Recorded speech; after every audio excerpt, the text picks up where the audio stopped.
My wife made me pay for everything on our trip. On our honeymoon, my wife tore up my passport. She said she wouldn't travel with me, but would go with her dad instead. I agreed. A week later, she called me and confessed.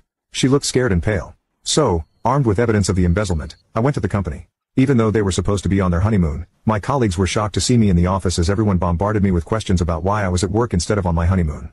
I decided I had nothing to hide. I explained that my wife and father-in-law had gone on the honeymoon instead, that my passport was destroyed, and that I had paid for the entire trip.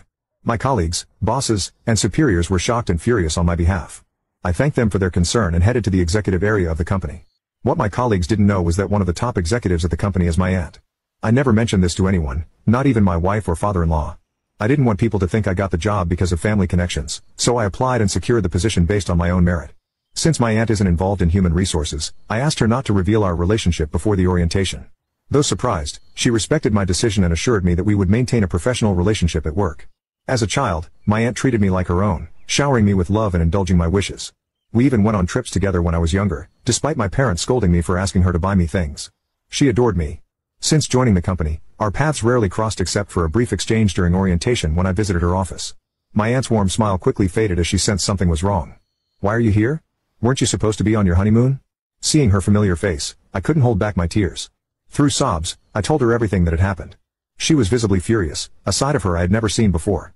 I explained my wife's embezzlement and handed over the evidence. My aunt promised to hold a board meeting immediately to address the situation. After promising to address the situation, my aunt asked about my plans for the day. When I mentioned heading home, she suggested we grab some food together before she dropped me off.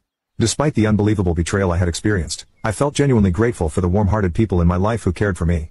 A week later, when my wife and father-in-law returned from what was supposed to be our honeymoon, I received an immediate call.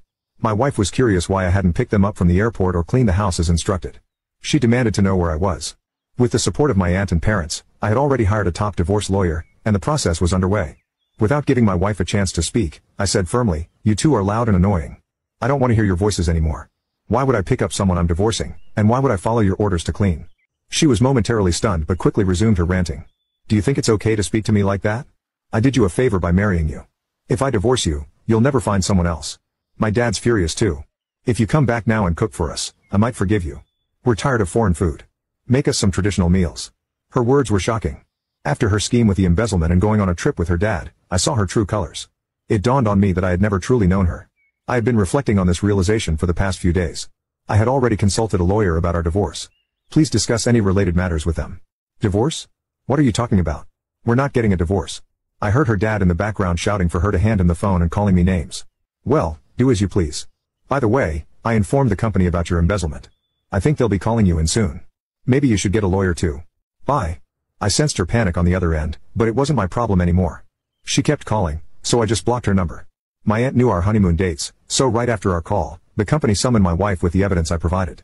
They verified the information and confirmed the discrepancies in the payments. It turned out the amount my wife embezzled was huge. In front of the company's executives, my wife desperately tried to defend herself. She made up a story claiming I was the real embezzler, and she had tried to stop me. At that point, my aunt couldn't hold back and shouted, "My nephew would never do such a thing. We've confirmed that you and your father committed the embezzlement. You're lucky we haven't involved the police yet." Realizing her scheme had unraveled and that I had connections in senior management, my wife looked defeated. That day, I went to the company to return the wedding gifts to my colleagues. Despite our marriage ending so soon after the wedding, they all refused to take them back, saying they were given with heartfelt blessings. Surrounded by their warmth, my wife approached me looking desperate. "Why didn't you tell me about your family connection?" "I'm sorry, truly. Can we start over? Can you ask your aunt to let me stay in the company and make the embezzlement charges disappear?" Disgusted, I replied, "Do you even hear yourself? Are you serious? Divorce is the only way forward now." Now you can watch the second part by pressing share and more.